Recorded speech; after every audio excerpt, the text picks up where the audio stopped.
guys, and welcome to episode 91 of Costa Rica Real Estate and Investments with me, your host, Richard Bexon. I thought before I got into my next podcast, quite a few people asked me exactly what it is that I do. So I thought I'd give kind of the general rundown of what we do. We actually advise people investing in Costa Rica. So we're not realtors. Basically, you pay us to kind of be on your side of the deal, getting a real clear understanding of what your goals are, where you kind of I would say are on the lifestyle to investment stage, on the kind of the scale there. Are you moving more towards investment, more towards lifestyle? Just because I think that really determines kind of, where you invest and also what you invest into. If you're looking for returns, it's different than if you're looking for kind of, a lifestyle investment that you want to use as well. Maybe you are looking for something that's both of them. And again, that can be achieved as well. So what we really do is try and listen to exactly what it is that you're trying to do, find the right locations for it, also show you those locations, and also the possible investments that you can make into property, whether that be land, whether that be condos, homes, also building as well. We also oversee some project management of some building projects here. We have about 6 going on at the moment here in Costa Rica. We don't build ourselves, but we just kind of oversee everything because a lot of people aren't down here. They're up in the US. So we're kind of the bridge, kind of between the two things, organizing it. And of course helps with the mañana attitude that we have here, to have our kind of, I suppose, Western world of project management and thinking placed on these projects. So we do that. And also I have some funds that I also run here as well, buying property, buying land as well here, developing it and also reselling it as well. So if anyone wants to get in contact with me, you can. That's info@investingcostarica.com, info@investingcostarica.com. Today's episode, we're going to be talking with Oren Marciano. Oren is the owner of the very successful Los Altos Beach Resort in Manuel Antonio. So we're going to be talking to him about his experience of managing and operating a high-touch property kind of within the jungle, and just getting his perspective on investing here in Costa Rica and what life is like here as well. And if you have any questions for Oren, all of his contact details will be in the description down below. But let's get straight into it. Good afternoon, Oren. How are you doing? Good, Richard. Good to see you. Yeah, I really appreciate you making time in your day to jump on the podcast here and share some of your experience here in Costa Rica. My pleasure. Awesome. Oren, how long have you been in Costa Rica now? I moved to Costa Rica in July 2006. So it's coming up on, what does that come out to? 16 years. Yeah, wow. Congratulations. Usually when you make it past 2 years here, and then you make it past 5, then you're typically here for the rest of your life. So yeah, I can see that.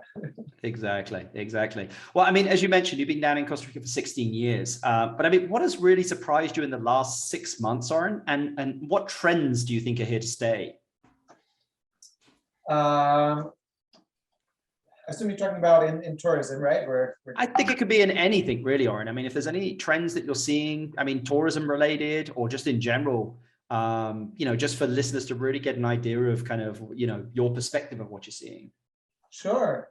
I would say maybe it's less of a surprise at this point because, we kind of saw the trend coming late last year too, that this high season was going to be really excellent, but it was probably more positive than many people even expected or had hoped for, considering where we were coming out of.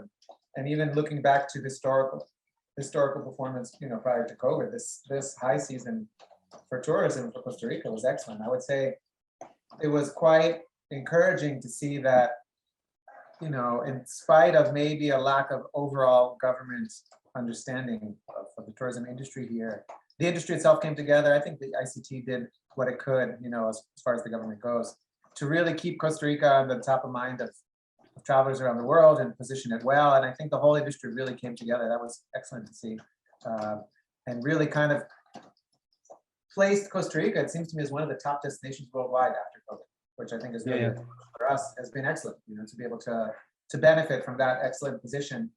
And I would say, it is a well-earned position. I think Costa Rica does tourism very well and does many things very well. So I think it all came together and it was quite positive, coming out of the depths of the pandemic and the tourism doldrums to see that, all the work we've been doing together for the past 15 years, I've been here 16 years, has paid off. I felt it on Yeah. the personal level with our business that we've worked hard over all these years, especially during COVID. As much as we were closed down, we never stopped working on preparation, marketing, strategy, and everything. So it was great to see that seemed to have paid off. And then just in general, the work that the tourist industry has done in Costa Rica over so many years seemed to have paid off. So that was really, I call it a very pleasant surprise. And I saw a report back the other day that Costa Rica is one of the most resilient destinations post-pandemic. And I think I mean, I don't know about you, but I think that might be here to stay. I mean, I don't know whether, I did an analysis the other day for pre-pandemic and post-pandemic, occupancy levels for some luxury properties. And while maybe it won't stay at this screaming rate, I think it's going to be better than what it was pre-pandemic. Yes, I mean, if it stays at this rate, I think we're going to be all planning many new exciting things going forward, because we're out of space is one way to look at it. Yep. If the demand stays this high, we're going to have to all build up more capacity to take advantage of that. Even if it doesn't stay quite at this screaming level, as you said, I also feel, and certainly hope, but I feel like there's a good chance we'll stay at higher levels than pre-pandemic, because I think Costa Rica really stood out, and it made it even more of a name for itself. And I think after the pandemic experience, people are looking for that outdoor, more natural experience in general when they travel. And Costa Rica's great advantage being so close to the US just makes it such an easy destination for US market. And I think the Europeans are starting to come back, and I think we'll respond well to that same positioning, that same feel that Costa Rica is an excellent natural, outdoors, healthy destination. Yeah, definitely.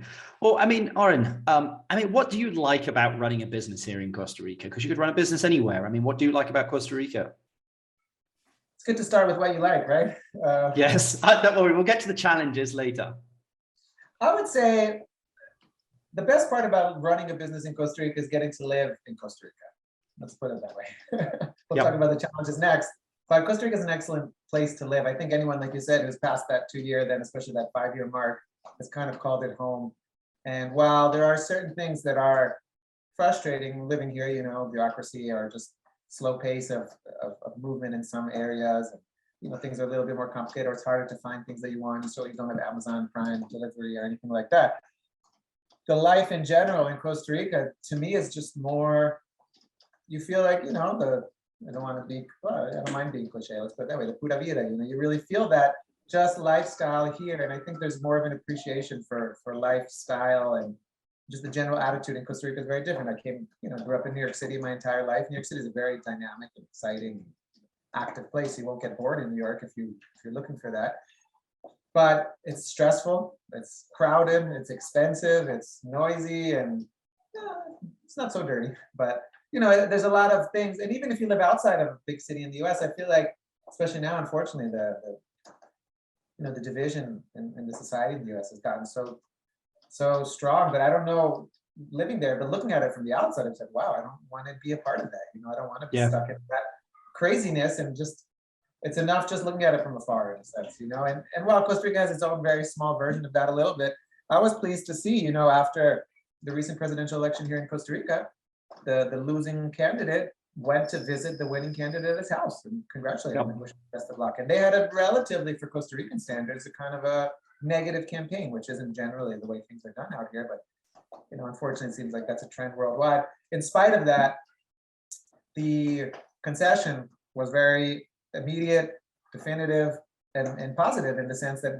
you get the feeling that even though he lost, he feels like we're in it together and he wants the best for the country. And that's a huge difference from what, unfortunately, we're seeing in the US and to some extent growing in other places.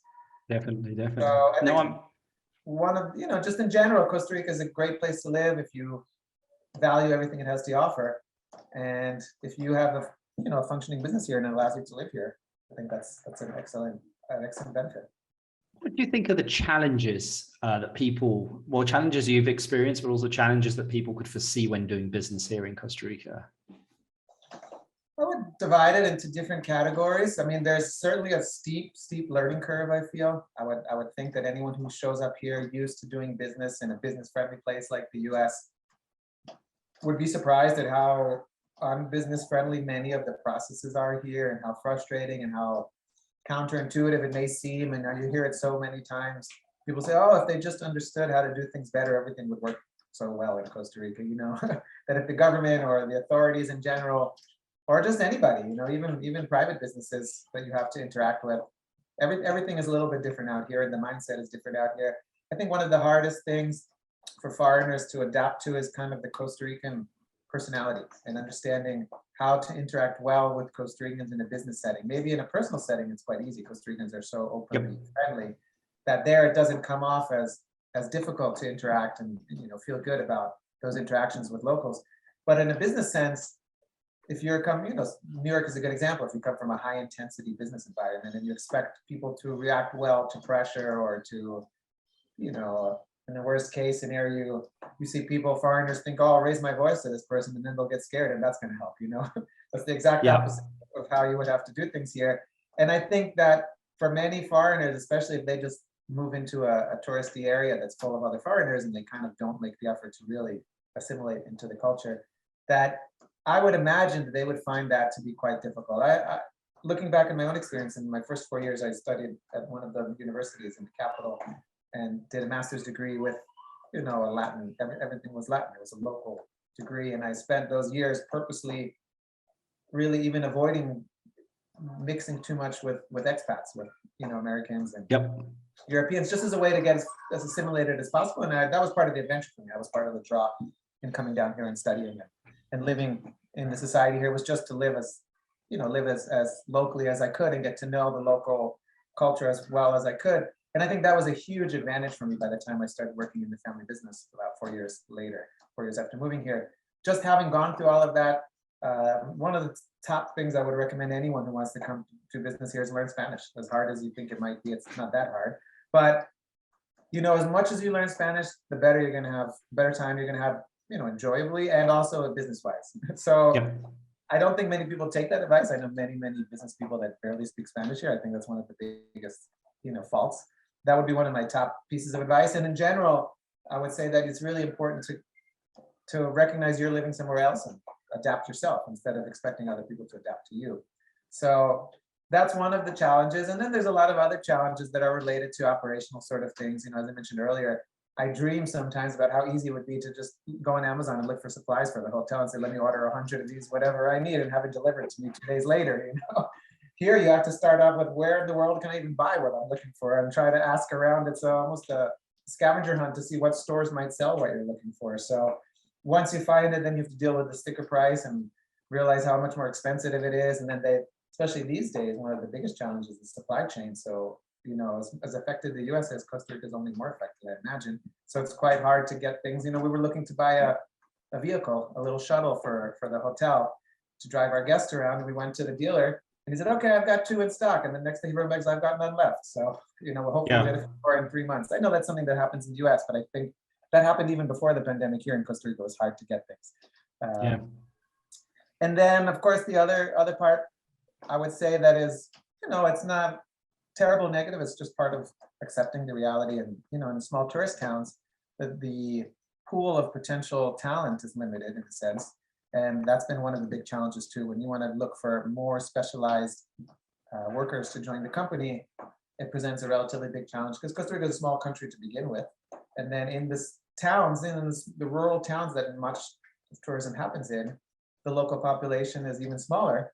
And for maybe obvious reasons, the educational opportunities and experiences is less in those small towns. And most of the people who are more ambitious will just move to the capital and try to start their lives where they have more opportunities. So it definitely makes it a little bit harder to find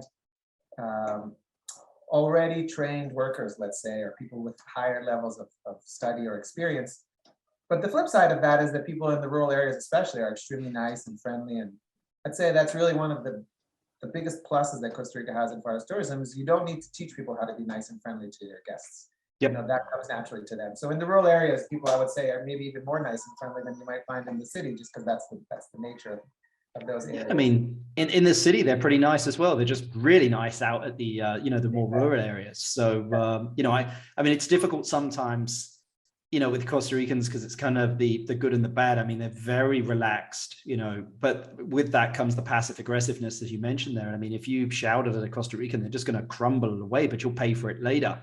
Whereas there's a dance that needs to be done before giving someone feedback or, hitting something head on. It's like in The Wolf of Wall Street when they sit down in that Swiss bank and he wants to get straight into business. And the Swiss banker's like, we do 10 minutes of small talk first, and then we talk business. I mean, you have to say, how are you? How's the family? How was your weekend? What have you got going on? And then you can kind of ease into it. Right. And then you have to be able to read the maybe subtle cues that they're sending back to you to see if they're following along and they agree with what you want. Because you can say anything to someone and they'll be like, oh yeah, no problem. And you turn around and you never hear from them again. So it's you got to take your time getting into the topic and also learn to read the cues and understand, okay, he's saying yes, but I could tell he really doesn't need it. Yeah. I mean, emotional intelligence is very much needed here in Costa Rica. Yeah. So yeah. I mean, I always say to people, I'm like, there's no such word as yes in Costa Rica. If someone says yes, it means maybe. If they say maybe, it's no. But like, they'll never tell you no, and yes never means yes. So correct. That's exactly what I mean. Yeah. If someone tells you, oh, everything's going to work out just great, you have to say, okay, maybe yes, maybe not. You never really know. The longer you get here, it's a little bit easier to figure that stuff out, I would say. The longer you live in it and you feel it and experience it. But at first, I would say that would come as quite a challenge. And I experienced it myself, even I would tell this story when I first moved here and I was studying in the university, and I moved to a little town outside of where the university was located in Heredia. And I went to the local bike shop to, buy some supplies for my bicycle. And the bike shop owner says, oh, meet Juan, or whatever his name was, who was hanging out there at the shop too. He said he lives in town and he loves to ride his bike. I said, oh, great. And he said, you guys should go out together. And Juan said, excellent. Here's my number. Call me anytime and we'll go for a ride. And I probably called him 3 or 4 times and never heard back from him. And then I finally understood, okay, it was just Costa Ricans are nice and they can't say no. So yeah. So yeah. Anyway. But I mean, Oren, where do you see opportunity in Costa Rica?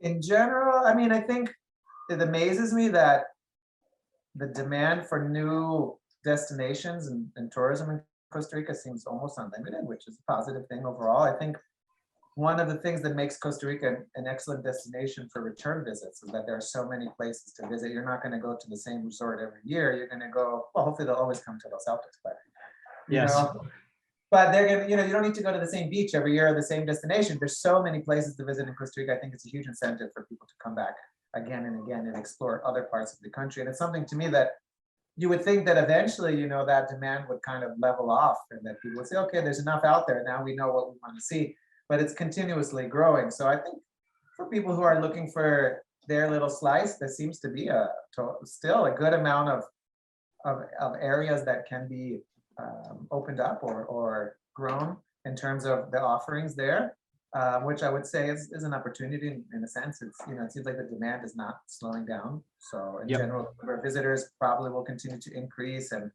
and I think one of the things that I love most about tourism in Costa Rica is that there's quite a variety of types of lodgings and activities, and for all levels and all interests. Not everyone is here to do zip lining. There's rural tourism, which I think is it's community rural tourism. When you hear about it, it almost sounds a little bit like a pipe dream or just a fantasy, that some academic has come up with.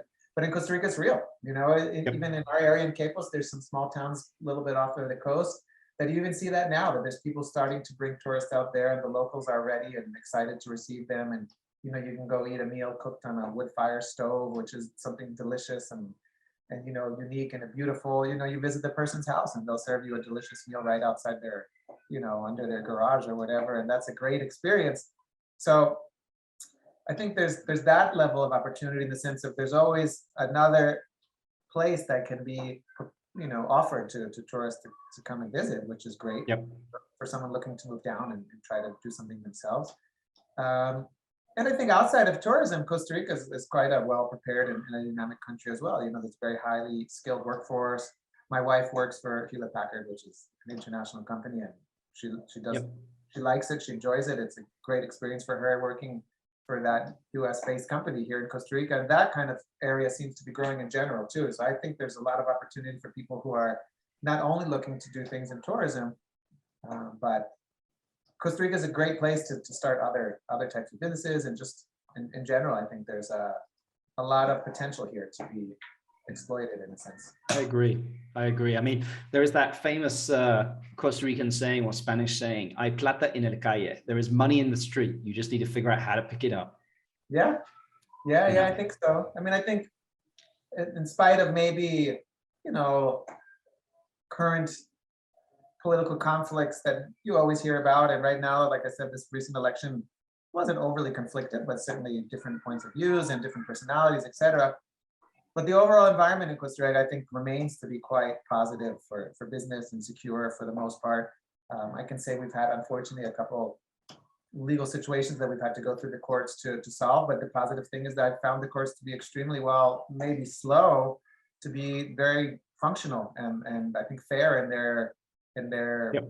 results. And then the people who are working in the courts seem quite well prepared and fair in their process. And you don't get the feel at all that there's corruption involved in those types of processes. There's no feeling at all, oh, the other side's going to go pay off the judge or something. You don't even consider that really as a possibility here, which I can only imagine from, maybe I'm also judging it from the outside, but other Latin American countries, you would have that concern more. Yeah. If you're a foreigner, you're going to be at a disadvantage because the locals always have their connections, Whereas here, as a foreigner who's been working here for over 10 years, you don't get that feel. You just have to know how to navigate. Things are a little slow. Sometimes you got somebody who's, not the most cooperative, and you have to have some patience to get your paperwork moved forward, et cetera, et cetera.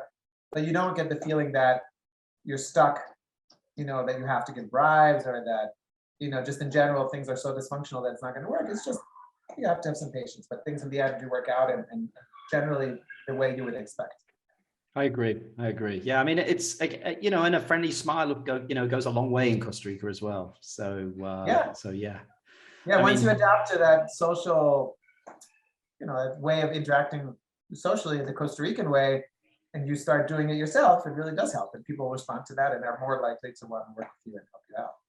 Yeah, definitely. I mean, if you had a time machine to go back 10 years and tell yourself something about your business, what would it be and why, Oren? This, I would say, is something I can share that's not related to necessarily working in Costa Rica, but maybe to some extent. But it's just, I came at this business with no business background, much less a hotel or hospitality background at all. And one of the lessons that I've learned over the years is, don't be scared to invest a little upfront in well qualified staff, and even better quality materials when you're building or repairing things.